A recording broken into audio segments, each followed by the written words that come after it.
Dans cette vidéo, je vais m'adresser aux créatifs, aux rêveurs, aux contemplatifs, à ceux d'entre vous qui ont un projet, une idée aussi folle que floue au fond de la tête et qui n'osaient pas la réaliser. Et je sais que vous êtes nombreux dans ce cas-là. Je le sais parce qu'il y a un mois, j'ai sorti une vidéo sur le sujet de la création. Elle a fait beaucoup plus de vues que ce que je pensais et j'ai reçu énormément de commentaires et de messages sur Instagram. Vous m'avez partagé vos doutes, vos blocages, vos questionnements et surtout, vos projets. Vous savez, le genre de projet qu'on préfère ne pas révéler quand on nous demande « Et toi, tu te vois où dans 5 ans ?» On va pas se mentir, cette question, on la déteste. Et ça, c'est parce que le plus souvent, on n'y répond pas sincèrement. On nous la pose en entretien d'embauche, pendant un repas de famille ou au début d'une relation amoureuse. Alors forcément, notre réponse s'adapte à la situation. On répond selon ce que les autres veulent entendre, ce qui fait sérieux ou socialement acceptable. En fait, on pense plus à la façon dont notre réponse va être interprétée, plutôt qu'à partager ce qu'on pense vraiment. Et le pire, c'est qu'avec ces jeux d'apparence et cette obligation de résultat, on n'y réfléchit jamais pour de vrai. Peut-être même que vous êtes de ceux qui disent « On verra ce que l'avenir me réserve ». Un moyen d'éviter de répondre est de se garder toutes les portes ouvertes en attendant qu'une opportunité se présente. Et justement, cette vidéo, elle a pour but de vous la proposer, cette opportunité. Pendant longtemps, je me voyais créer quelque chose, ne plus être un employé en train de vendre mon temps au service du projet de quelqu'un d'autre, mais travailler pour moi, devenir un créateur, un producteur de quelque chose. Et c'est bien ça le problème, quelque chose. Mais quoi ? J'avais pas l'impression d'avoir un talent particulier, rien d'assez spécial à offrir au monde. Et surtout, aucune idée qui vaille vraiment la peine d'être poursuivie. Je suis sûr que vous connaissez cette sensation, cette conviction désagréable que tout a déjà été fait. Cette impression que si vous ne trouvez pas une idée révolutionnaire, il vaut mieux se contenter de sa situation et ne rien faire du tout. Mais la vérité, c'est qu'au fond de moi, je me disais qu'un jour j'allais avoir une révélation. Un jour je me réveillerai et je serai prêt à réaliser mon grand projet. Tout deviendra clair, il suffit d'attendre le bon moment. Mais les semaines défilent, les années même, et rien ne change. Ma réponse est toujours la même. Je vous ai déjà parlé de tout ça, de toutes ces barrières mentales qu'on construit soi-même, ces excuses qu'on se donne pour ne pas se lancer, cette attente inutile d'un signe du destin. Mais ce que je vous ai pas dit, c'est que je l'ai eu, ce signe du destin. D'ailleurs, s'il n'était pas arrivé, je pense que j'en serais toujours au même point, toujours en train d'attendre. C'était il y a 1 an, j'ai participé à un concours d'écriture et je l'ai gagné. Et ça m'a ouvert les yeux, parce que pour la première fois de ma vie, j'ai entrevu la possibilité d'avoir quelque chose à apporter au monde, une contribution. Et là, ça a changé ma façon de voir les choses. Peut-être que finalement, on n'a pas besoin d'avoir une idée révolutionnaire pour avoir le droit de créer. Peut-être que la peur de se lancer, c'est une illusion, un mur qu'on fabrique de toutes pièces. J'attendais une révélation et elle est arrivée, de nulle part. J'ai eu de la chance. Alors aujourd'hui, j'ai envie de vous l'offrir, cette chance. La même opportunité que j'ai eue il y a 1 an. Alors je vous propose un concours d'écriture, entre nous, en espérant qu'il vous offre à vous aussi ce point de départ, ce sursaut de courage qui change tout. Pour l'anniversaire de mon déclic, je vous offre l'opportunité du vôtre. Je vais vous interpréter le texte que j'ai écrit il y a 1 an et qui m'a valu de gagner le premier prix. Dedans, il y a un indice caché qui vous donnera un avantage pour mon concours. Mais ne vous inquiétez pas, je vais tout vous expliquer à la fin. Ce texte parle de quelque chose qu'on nous vole dans l'enfance sans qu'on s'en rende compte. Ce n'est pas mon histoire, c'est peut-être la vôtre, c'est celle de personne et de tout le monde à la fois. Tout ce qui va suivre est fictif et n'est pas inspiré de faits réels. Enfin... C'était une sortie scolaire somme toute assez classique, une visite d'abbaye, de l'histoire, des vieilles pierres et quelques moines austères. Dans cette classe, il y avait un enfant. Énergique et vivant, il était de ces enfants qui posent des questions qui font sourire les adultes. Pourquoi le ciel il est bleu ? Comment les poissons respirent dans l'eau ? Enfin, qui parfois les font sourire, mais qui souvent les mettent face à leur ignorance. C'est ainsi que sont nées ces réponses populaires. Parce que c'est comme ça. Tu comprendras quand tu seras plus grand. Mais toi, tu es plus grand, papa, et visiblement tu n'as toujours pas compris. Bon, ça, heureusement, ça n'arrive pas. Même les enfants les plus intrépides ont la candeur de ne pas pousser leurs parents ainsi dans leur retranchement. Arrivé à la moitié de la visite, le moine fait tourner la classe le long d'un couloir. « On ne va pas voir là-haut » demande l'enfant, en pointant un escalier abrupt en colimaçon. Le maître d'école fronce les sourcils. Le moine répond avec emphase. « Ah non, là-haut, ce n'est pas pour les enfants. » Une telle réponse, pour un garçon aventureux, c'est presque une invitation. En tout cas, c'est un défi. Quelques minutes plus tard, alors que le prêtre s'attarde en explications dans la salle capitulaire, l'enfant s'éclipse. Il sait qu'il doit faire vite, le cœur battant, il retrouve les escaliers et les dévale, avide de voir ce qu'il n'est pas censé voir. Mais il ne verra jamais cet étage mystérieux. Il reprend conscience 1 heure plus tard, allongé à l'arrière d'une ambulance. L'excitation de l'interdit et de la découverte l'a fait trébucher sur une des grosses marches inégales de cet escalier vétuste.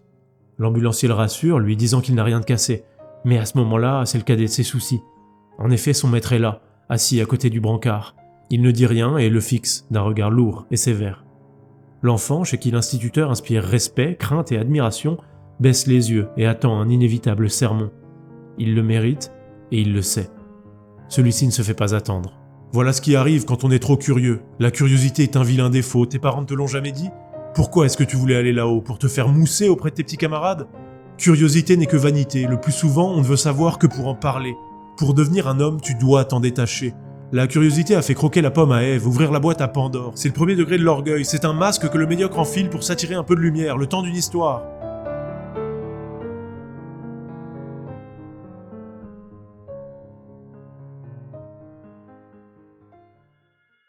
C'est ainsi que la curiosité est malmenée au cours de l'enfance. On s'inquiète d'abord de son absence chez le jeune enfant, on essaie ensuite de la canaliser par l'éducation, puis on s'alarme de sa présence résiduelle chez l'adulte. Avez-vous remarqué que les pourquoi cessent à l'époque de l'entrée au collège ? Chez notre garçon aussi, ils se sont estompés. Sa scolarité s'est poursuivie et avec elle son ouvrage de déconstruction et de désintérêt, cette préparation à la vie d'esclave. Ils appellent ça l'employabilité. Cet apprentissage d'une matérialité superficielle. Ils appellent ça la consommation responsable. Cette acceptation de la subordination et de l'absence de propriété. Ils appellent ça le bonheur. Le bonheur, le vrai, celui qu'on ne peut définir, notre garçon devenu homme a eu la chance de le frôler, de l'apercevoir brièvement dans sa chevauchée folle et imprévisible. Et alors que l'homme fouille sa mémoire pour comprendre les raisons de ces brefs moments de félicité, une pensée le frappe, le percute de plein fouet. Un frisson électrique le parcourt, celui-là même qu'on ressent lorsqu'on parachève une réalisation, qu'on résout un problème apparemment insoluble ou qu'une femme nous regarde avec les yeux du désir. Alors l'homme retourne voir son maître, devenu vieillard, et d'un ton vibrant déclame. Vous avez raison, la curiosité est un masque qu'il faut arborer fièrement et défendre avec force contre quiconque tente de nous l'arracher. Car ce masque n'a pas pour but de faire l'intéressant, mais que le monde le soit. La curiosité peut faire naître une passion chez un homme. Un homme passionné n'est pas un homme corruptible. Un homme passionné n'est pas un consommateur oisif. Un homme passionné est droit. Le monde n'a pas besoin d'hommes passionnés, il en a déjà bien assez. Le système n'a pas besoin de curiosité dans sa masse, mais l'homme en a besoin dans son individualité. Il lui faut gratter le vernis de la gangue de médiocrité qui entoure son quotidien. L'homme, comme l'enfant, a besoin de s'émerveiller, d'apprendre et de tester. L'école devrait apprendre à l'enfant à rendre sa curiosité mature plutôt que de la tuer dans l'œuf. Quand j'étais jeune, la vie semblait si merveilleuse. Un vrai miracle, c'était beau. Les oiseaux dans les arbres chantaient, et ils étaient heureux, j'étais espiègle et joyeux. Puis on m'a arraché au monde pour m'enseigner à être raisonnable, logique, pratique. On m'a fait voir le monde différemment, et il a perdu de sa magie aussi vite que j'ai... Une larme vient de couler sur la joue de son vieux maître. Il y a dans son regard jadis sûr et inflexible une multitude d'émotions allant de la tristesse à l'admiration, en passant par la honte et la fierté. Le vieillard se lève, secoué, et pose une main tremblante sur l'épaule de son ancien élève.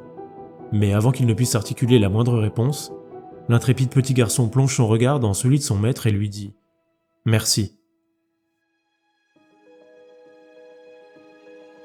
Il y a 2000 ans, Sénèque se demandait « Qu'y a-t-il de plus laid qu'un vieillard qui commence à vivre ?» Alors allez chez vos parents, et après les avoir embrassés, exhumez votre vieille boîte à jouets. Sortez-en votre masque, dépoussiérez-le, adaptez-le à votre complexion d'adulte, et enfilez-le. Regardez à travers et voyez. Voyez la beauté du monde qu'on vous a appris à ignorer. Voyez la variété de morceaux de vie à dévorer, d'histoires à écouter, de sentiments à éprouver. Voyez les bonheurs évidents à cueillir par la simple curiosité. Émerveillez-vous, apprenez, comprenez, découvrez. Et après un temps, portez la main à votre visage. Y a-t-il jamais eu un masque ? Voilà, ce texte m'a valu de gagner le concours organisé par Modin il y a 1 an et grâce à ça, de passer sur sa chaîne. Ce texte c'est vraiment le point de départ, c'est comme ça que j'ai commencé mon aventure YouTube. Alors, comme promis, pour fêter l'anniversaire de ce déclic, je vous propose d'écrire à votre tour. Les règles du concours sont simples. Le sujet est libre, mais pour rendre hommage au concours de base, ce doit être un éloge. Soyez créatif, vous pouvez parler de ce que vous voulez et le format est complètement libre. Vous pouvez faire un poème, un dialogue, une histoire, un témoignage personnel, vraiment ce que vous voulez. Je vous laisse un bon mois parce que je sais que certains d'entre vous ne vont pas regarder la vidéo dès sa sortie, donc vous avez jusqu'au 15 juin 2025 pour m'envoyer votre texte par mail à cette adresse. Je serai le seul à lire vos textes et à les choisir, donc je préfère vous prévenir, la sélection sera subjective. Le gagnant ne sera pas forcément le meilleur texte, mais celui que j'ai préféré. Surtout qu'il y a un petit easter egg que j'ai glissé dans mon éloge que je viens de vous lire. Je vous donne un petit indice, c'est une référence musicale. Si vous parvenez à la trouver, faites-en référence dans votre texte et vous aurez droit à un petit bonus sur mon jugement. C'est pas si évident à trouver, mais je suis sûr qu'il y en a qui vont réussir. Le gagnant du concours verra son texte interprété par mes soins sur ma chaîne, comme je viens de le faire pour mon éloge de la curiosité. Et il pourra, s'il le souhaite, discuter avec moi en privé de son projet de création s'il en a un.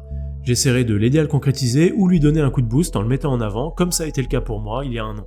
Si le résultat est serré et que j'ai plusieurs textes que je trouve bons, je choisirai quand même un unique vainqueur, mais j'interpréterai les autres sur ma chaîne secondaire, sous forme de mention honorable.